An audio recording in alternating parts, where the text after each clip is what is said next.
there's a very nervous moment when you're doing a public speaking, when you're being introduced and you're waiting to hear what the introductor or introducer will say about what you're going to be talking about, because often there's no fit whatsoever between that. So Keith, I appreciate, was suitably vague in terms of what I'm going to be doing. So I'm sure the alignment is fine. I also want to note. There we go. I also, boy, this is going to be wrong. I also want to note a little mistake in the bio, and I don't do this in a sort of a self-aggrandizing way, but just to illustrate what happens with internet-based information. Keith noted I have produced 40 articles and book chapters. It's actually 140, but at some point there was a typo, and the bio with 40 in it has a life of its own. And I've asked my staff to try to track this down and correct it. Now they have other things to do, but and we can't. We don't know where it lives. And it's not on our website, but somewhere out there, there's this other thing, and we can't track it down. Now, from most audiences couldn't care less, of course, if it was one article or 300. But when there are academics around, you sort of like to do this stuff. Anyway, just to give me a sense of the audience, and knowing that I'm talking about rural Alberta, how many people in the audience either live or work in Calgary or Edmonton? Okay. How many don't live or work, in Calgary, Edmonton, Fort Mac, Medicine Hat, Lethbridge, Red Deer, all those other cities? Don't live in any of those. Okay. Well, I'll be very careful what I say. Since I've been with the Canada West Foundation, I do a lot of public speaking about things that I don't know much about.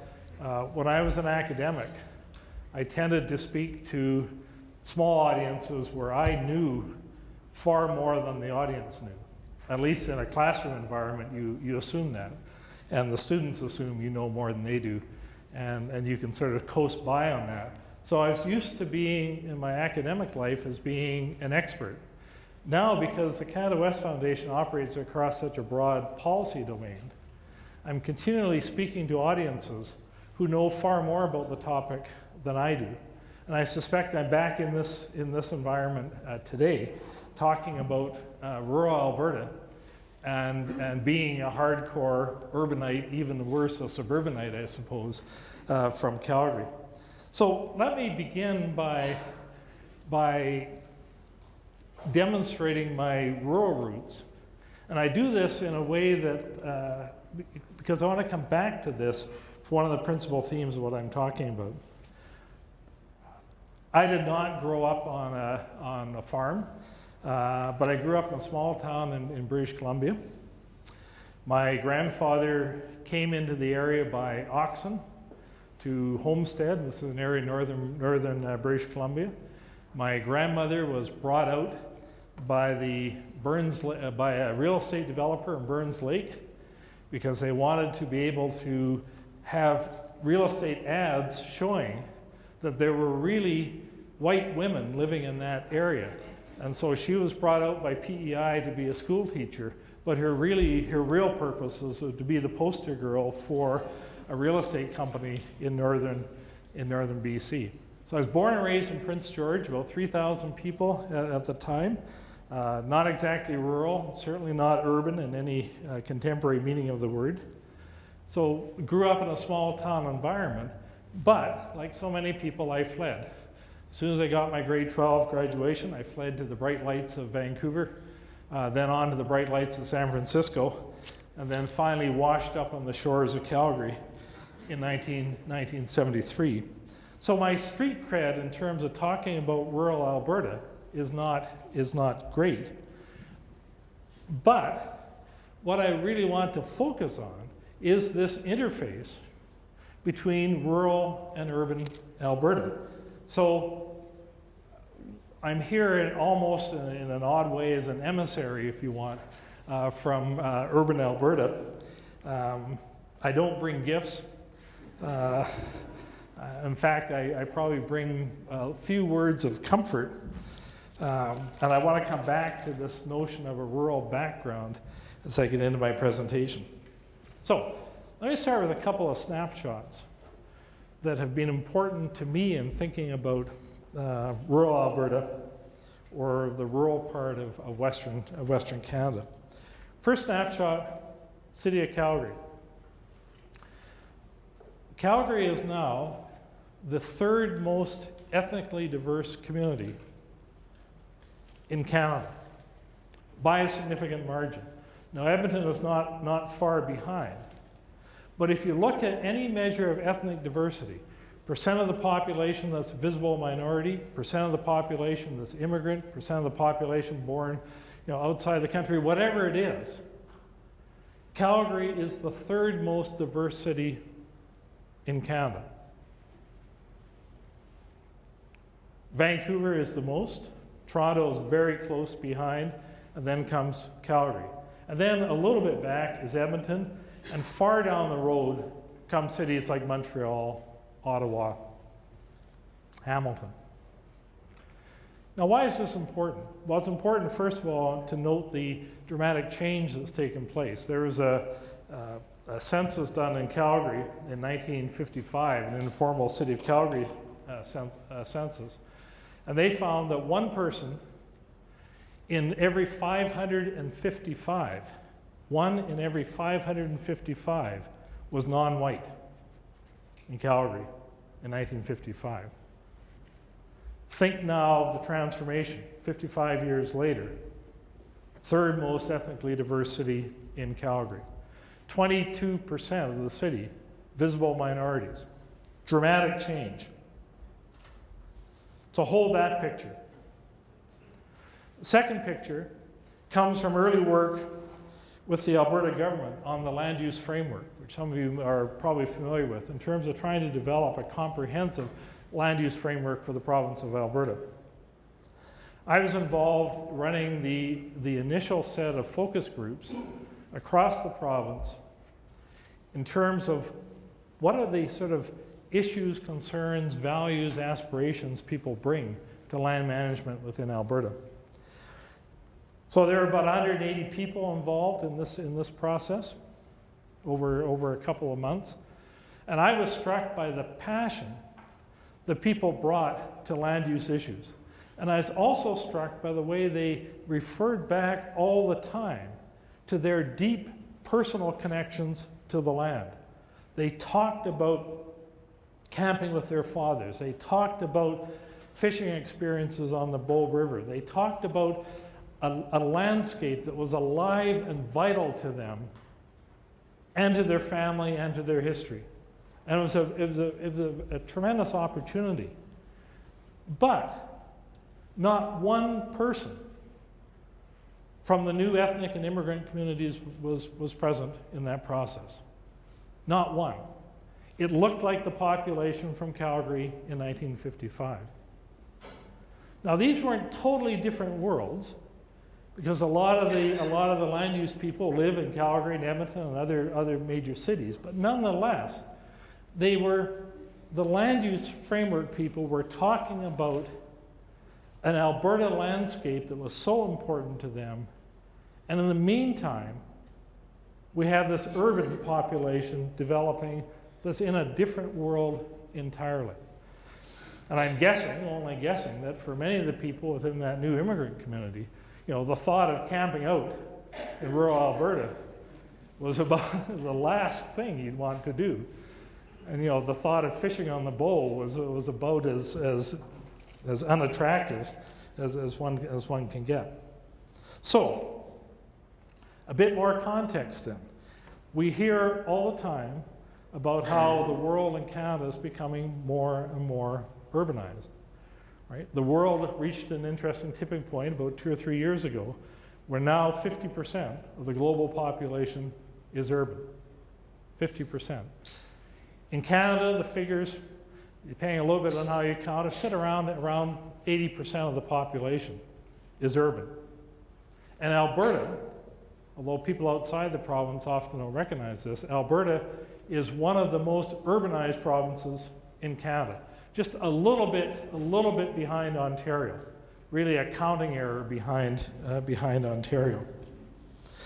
So we live then in a very heavily urbanized world, country, and province. What does that mean about the rural West?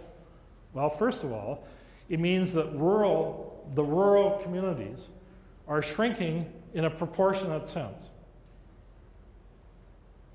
Now, Alberta is actually different because the rural population, as Census Canada counts it, has actually increased a bit, in part because the population of Alberta has grown.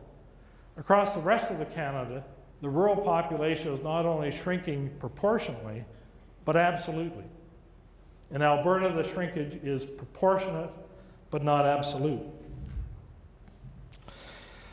Now, the point I want to stress this morning is I don't want to dwell on that demographic trend as much as to layer on, if you want, another point, and that is that the rural community, rural Alberta, or the rural West, is going out of focus.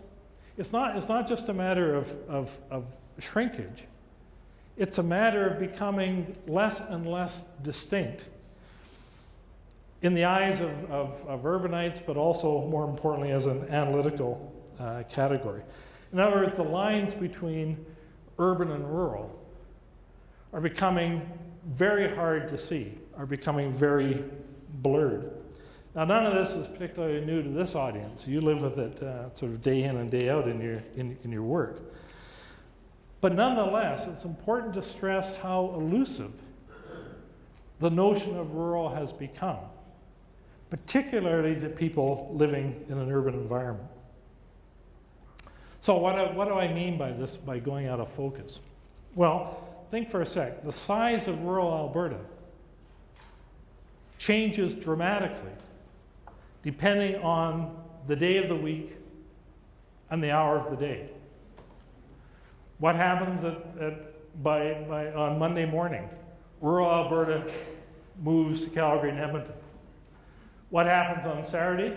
Calgary and Edmonton move to rural Alberta.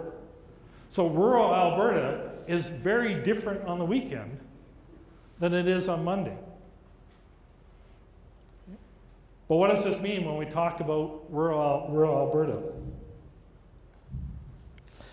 We know that Calgary and Edmonton now have a tremendous footprint that easily reaches out 100, 150, 200 kilometers beyond the city boundaries.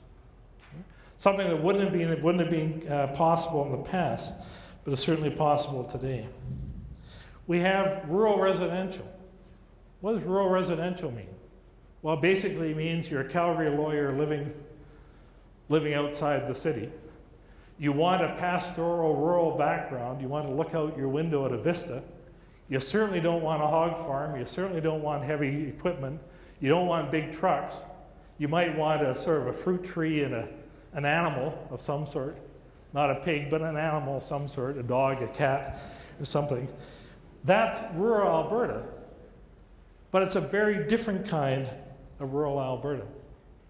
I thought in preparing this about my VP operations. Lives about half an hour outside of Strathmore. Now, to me, that's rural. Okay, Strathmore is rural. Half an hour outside of Strathmore is sort of just past the end of the world. I used to think about Prince George in that way, right? You go to the end of the world, and then you go a bit further, and you find Prince George. So she lives half an hour outside of Strathmore. Looks rural to me. On a road, there are about 6 or 7 families, community center, looks like rural Alberta, right? But she works in Calgary. Her husband works in Calgary. Her kids recreate in Calgary. So she is rural from about, I don't know, 6 in the evening until about 5 in the morning, and then she's urban from 5 in the morning until 6 in the afternoon. Is she urban or rural? Who knows, right? It's become a very transitory, a very slippery concept in terms of trying to figure out whether people are urban and rural. We know how much the urban media has penetrated rural communities. We know that the major outlets are urban, but they have a tremendous rural audience. We know how much the internet has blurred distinctions or made almost irrelevant distinctions about where people live, right? The internet pulls us in to a common space in which distance and where we happen to be makes no sense. So on an evening, sitting at home with my BlackBerry, which seems to be describe my evenings pretty well, I may well, within half an hour, send an email off to a colleague in Australia, send an email off to my VP operations somewhere in the woods outside of Strathmore, send an email to my wife who's actually sitting on a couch just across the room, but is so involved in Facebook that it makes more sense just to send a note. But all of those are just one button, right? One send button. And the fact that where they live is irrelevant, because reality is they live on my BlackBerry. No, my wife, not entirely. It's less and less clear that there are significant differences, value differences, between rural and urban people, right? Well, I mean, part because we don't know how to locate people, but we're also not even sure that the value differences are there. When I was growing up, there was the classic book about the country mouse and the city mouse, right? And it seemed real to me, right? The city mouse was real, it was sort of slick and nasty and dishonest, and the country mouse was, upright and naive, but sort of went back to the country wiser well, now the city mouse and the country mouse are both on Facebook. They don't care where they live. They don't have a different set of values, a different set of aspirations, a different set of beliefs. Many of us, of people of my age, have been shaped in a lot of our upbringing by a rural frontier. It's still sort of part of our past. When my father immigrated to British Columbia in 1927, he came not only to Prince George, but actually to a house 12 miles outside of Prince George. I can't imagine how awful that must have been, coming from metropolitan London to 12 miles outside of Prince George, which at that point was probably about 900 people. That frontier experience then was real, very real, as part of my upbringing. My kids, however, are very detached from that. They are hardcore urbanites, right?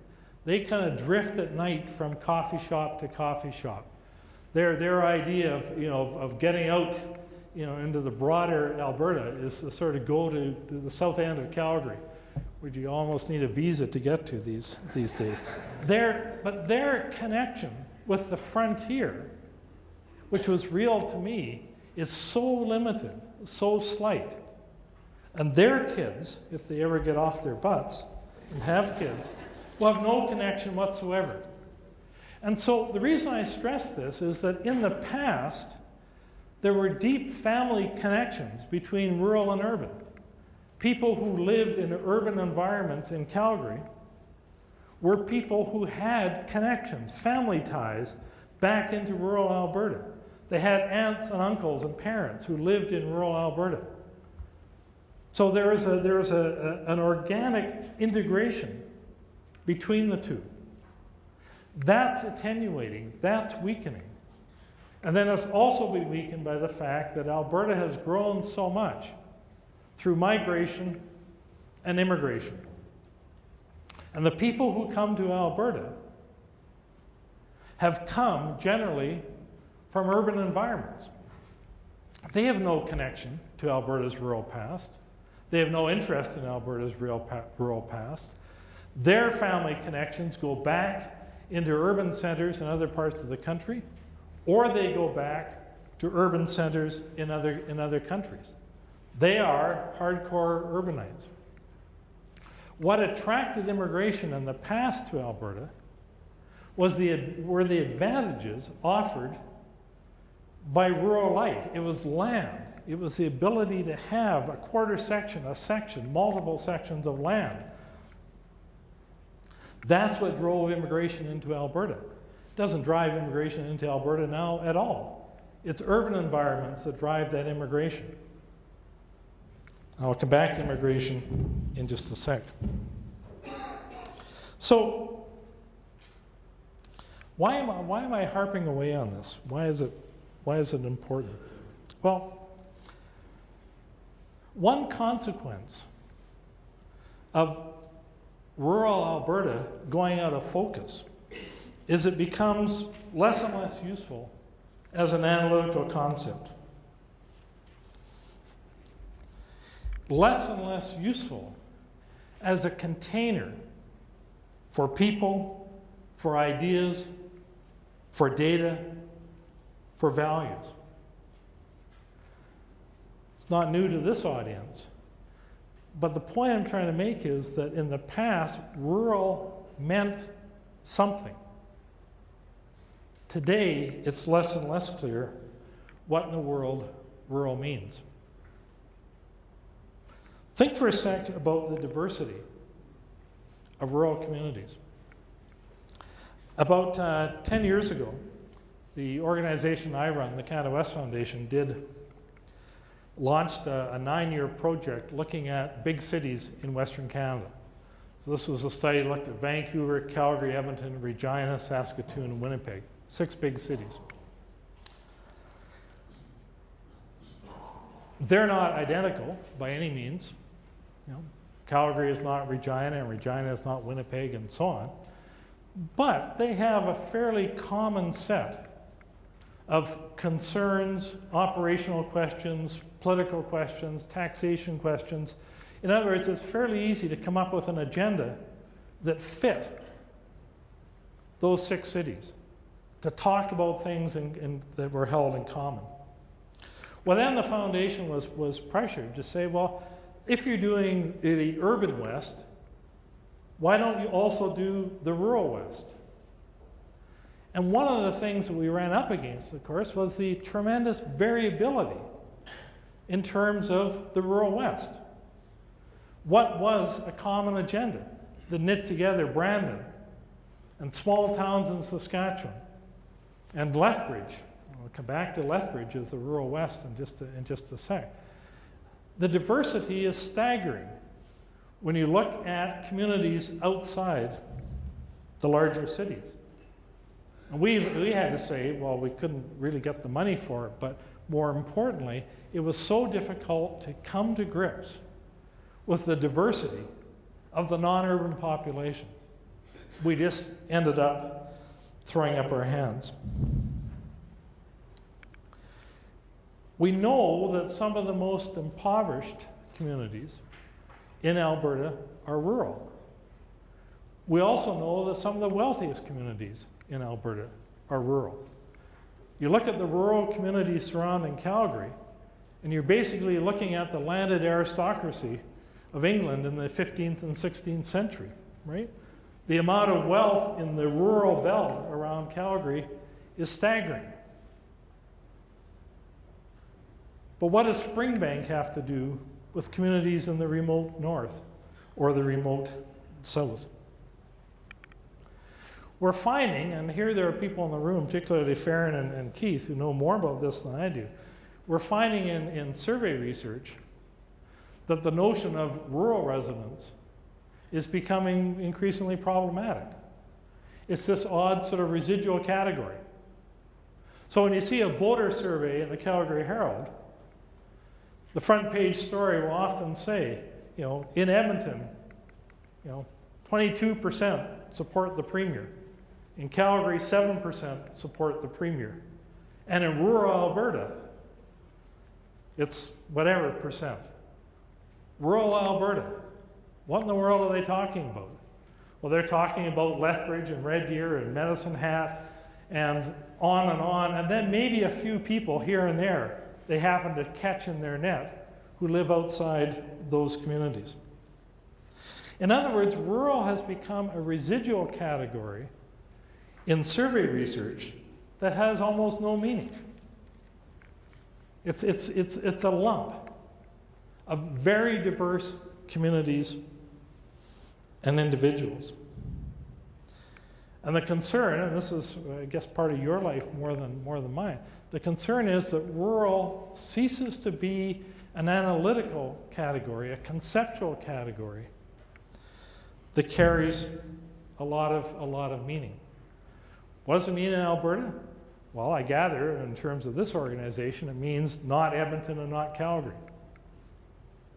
Is that a very useful description? You know, I mean, in a conceptual sense, it's tough. And if Lethbridge is rural Alberta, then we've got some problems.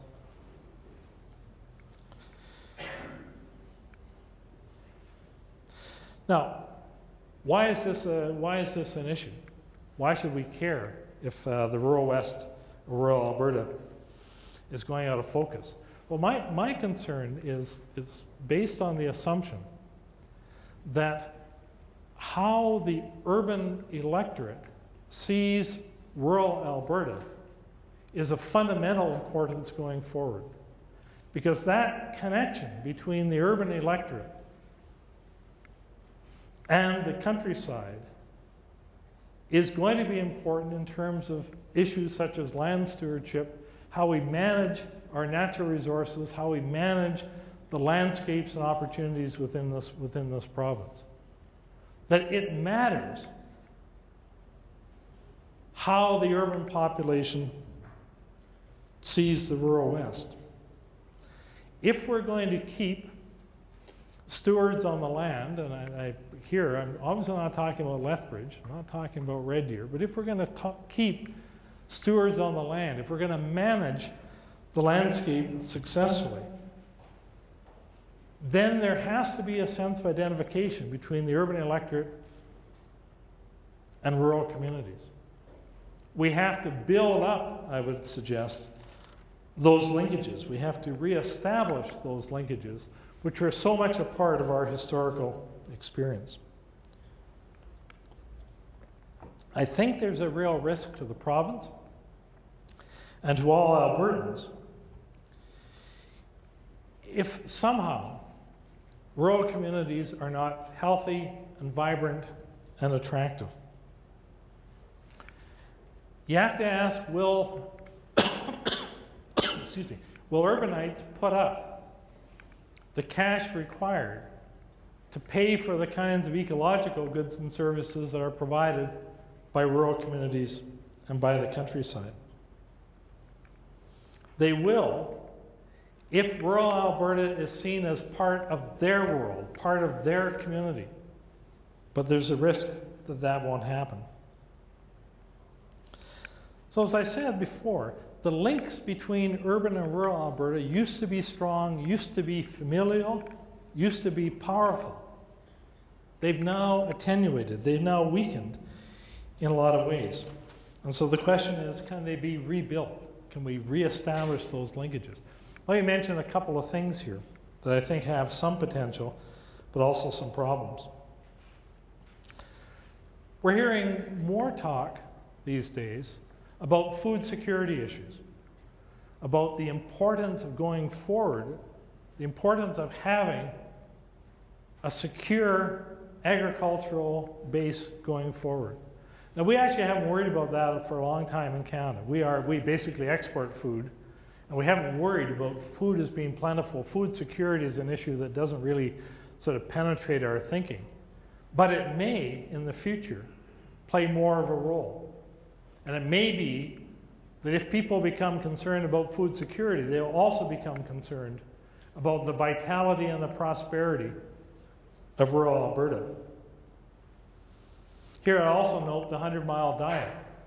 Now this is a form of agricultural protectionism, right? We used to have tariffs and so on, and now we have the 100-mile diet where we encourage people to only eat what can be grown within 100 miles.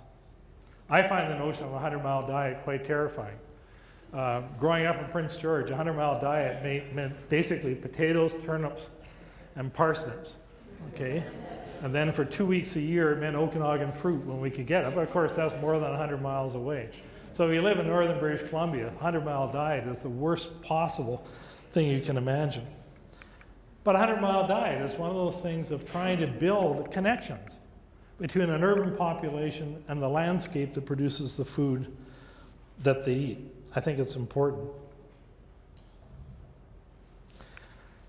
For a while, it looked as if we might have a modest kind of back to the land movement because of changes in technology. That people could take their laptop and go off to the cabin in the woods. It became a very attractive model. You know, you could, as long as you were on internet, then you could enjoy a rural lifestyle without all the hassle of commuting, without all the problems of urban life. You could retreat to the rural countryside because your computer was the lifeline back into the business world. The reality is that not many people have taken that particular odyssey. They've taken their laptop to the nearest Starbucks, not to the cabin in the woods. Or they've gone to the cabin in the woods and they've sat there for 6 months and thought, what the hell am I doing here? And they've also realized that interacting face to face with people is an important part of their business world. So we haven't seen, technology has not been driving people out of the cities. The odd thing is people have become even more urban over time. We can certainly talk about, and this is for those people in economic development, we can talk about the opportunities that exist for businesses and entrepreneurs to locate in smaller towns and rural communities. We can argue how it's easier to do that, how the operating costs are lower, the quality of life is higher. But keep in mind that there's another model out there that presents a very different image. The person here I'm talking about is an author by the name of Richard Florida, who talks about what it takes to attract and retain mobile talent. He says we live in a world where people can live wherever they want, they can go wherever they want. Why will they come here, whatever here is? And his model is an emphatically urban model, right? The communities that will succeed are urban, they're big. They have museums, they have great coffee shops, they have trendy restaurants, they have all of these things. Richard Florida has no use for the rural world, right? I mean, he developed his model for Pittsburgh, which is not exactly a small community, and then he left Pittsburgh because it was too small, went to Toronto. So his model of economic attractiveness is urban, emphatically urban. Okay? We've tried, different governments across Western Canada, to try to bring immigrant populations into rural communities, right? We know how important immigration is. And we've tried to figure out ways in which local communities, small town communities, can be more attractive to immigrants. Because if you're not attractive to immigrants, you're going to die. It's not die, but you're not going to do very well. The problem here is that immigrants go where immigrants are. Makes a lot of sense, right? You come to a new country, you go to where there's a critical mass of people who speak your language, know your culture, provide the food you're interested in, provide social support, economic support. So immigration builds on immigration and builds on immigration. That's the way it works. So if you're a small community outside of that cycle, it's really tough to break in. Really tough to attract people and really tough to hold them.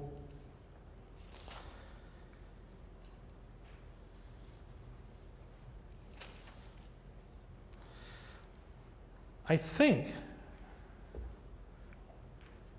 because I sort of live in a public policy world and a government world, that the provincial government has a role to play in trying to develop a kind of a stewardship ethic within the province of highlighting the importance of land, the importance of communities in terms of making this province work and making it sustainable. And I think that's essential if we're going to have the kind of urban support that I think we need for ecological goods and services. But boy, this is going to be tough. I was taken out to a ranch southwest of Calgary last year by a group of ranchers who were very concerned about sustaining their ranching communities and sustaining their land, and they were talking very passionately about what their land provides in terms of water and agriculture and goods for Alberta and how important that was. And they were making the argument that we have to somehow pay for the ecological goods and services that they are producing. And I found it a very compelling argument. Until we stood on a hill, the guy pointed out that you couldn't see the end of his property. And I thought, here's somebody sitting on assets beyond my imagination. And he's talking about how, as an urban taxpayer, I should be paying so that that land can be kept in perpetuity for his family. And I found in the back of my mind, I was thinking, chop it up, subdivide it, bulldoze it, pave it over, whatever. I didn't say any of that. So I'm moving towards a conclusion here. Bridging this urban-rural divide is tough, and it's complicated further because we don't know what the rural component of that divide is. We have a pretty good understanding of what urban means, but rural Alberta, I think, is sort of being folded in to a rural understanding of the province. That rural becomes this residual, a residual category. And those of you who are familiar with statistical analysis know that the residual is just the stuff you can never explain, never be bothered with. It's just sort of there, but you don't get carried away. So let me conclude by thinking about ways in which Alberta will define itself going forward. Define itself to ourselves and define itself to the external community. Think of the definitions that Alberta has used, Albertans have used in the past to define the nature of the province. And in the past, the defining elements have been drawn from the landscape, have been drawn from our rural life. What was our slogan? Wild Rose Country. Never sure what that meant, but it has a sort of vaguely rural feel to it. Wild roses. Ian Tyson has been hugely important in defining Alberta to the external community. Cattle. Won't say anything more. Banff, Jasper. Images of the landscape in Alberta. The way in which we've defined ourselves historically, in other words, have been rooted in the landscape and in our rural tradition. The Calgary Stampede. Let me note for those of you outside Calgary, Calgary Stampede is kind of interesting in one particular sense. There's a really intense debate within the city about what to do with the Calgary Stampede. There are those who argue that the Stampede is important because it's a link back into a rural past, that it serves a very important role. And the fact that everybody has to, get their cowboy suits out of the closet and live in this environment for 10 days is a price worth paying, because it reestablishes the continuity of Alberta, the continuity back into the ranching families. But there's an equally vocal group that really finds the Stampede grates on them. They don't like it because they say we're not ranchers. We're urbanites. We've come from urban environments. We don't want anything, we don't want to put a cowboy hat on and pretend we're something else for 10 days a week. And they argue the Stampede, it does Calgary a great disservice. It's the worst marketing we could have. We're saying to the world, we're just a bunch of country hicks. Why would anyone want to come except to watch sort of an historical spectacle? I think the people who stress the continuity to the past are right. But it is interesting that the Calgary Stampede, as a defining element of a city, is under intense criticism within Calgary from people who believe it's outdated, outmoded. And if the Calgary Stampede is outdated, outmoded, what does that say about rural Alberta? So let me talk then, just briefly to close, about some of the new images that are coming out of Alberta as we market Alberta to ourselves and to the external world. Well, we've changed our license plate slogan. At least we appear to be changing our license plate slogan. It's no longer a wild rose country. It's something that no one can remember. Something about the freedom to create, the freedom to do something, and the spirit to, freedom to create, spirit to achieve, freedom to create. Yeah. Well, we're gonna have to go back to 2 license plates, right? Front and back. The front license plate will have the first slogan, and then the back one will have the second slogan. So anyway, we've gone from wild rose country, which is vaguely rural, to a slogan that no one knows, no one will remember. But one thing about it is nothing to do with rural Alberta. It doesn't provide a package, a framework for rural Alberta. The energy industry in Alberta is pushing for a new definition of Alberta, and their slogan is, Alberta is energy. Now, I think Alberta is actually quite a bit more than energy, but it's not a bad slogan, but it doesn't really provide a package or a vehicle for rural values. Some people market Alberta very much in terms of the urban experience, using Calgary and Edmonton as the icons for marketing Alberta. Sometimes we talk about Alberta in terms of low taxes, the Alberta Advantage. Remember that? That was before. Used to drive me crazy, right?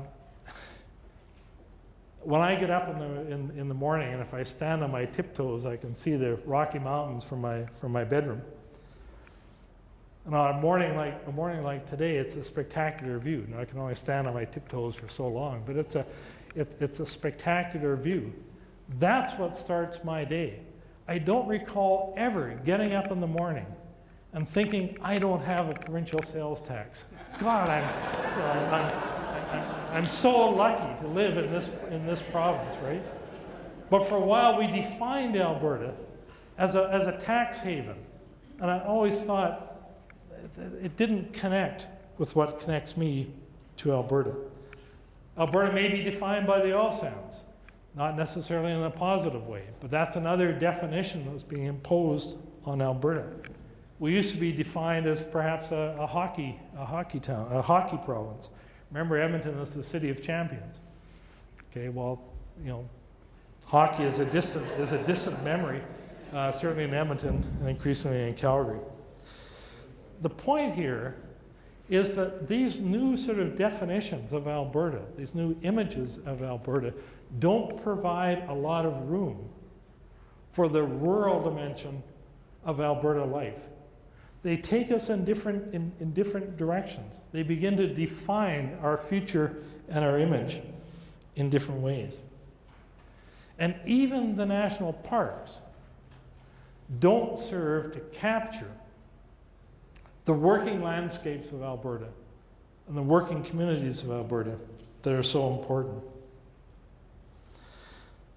So my concern is that rural Alberta in some way will be lost to sight, that it will slip away from the way in which the majority of Albertans think about their province and about their future. And there's a risk, I think, that members of ARDN in the future will be primarily anthropologists and archaeologists, looking for a lost rural civilization. I hope that's not the case, but I fear it might be. Thank you very much. I'd be happy to take any questions.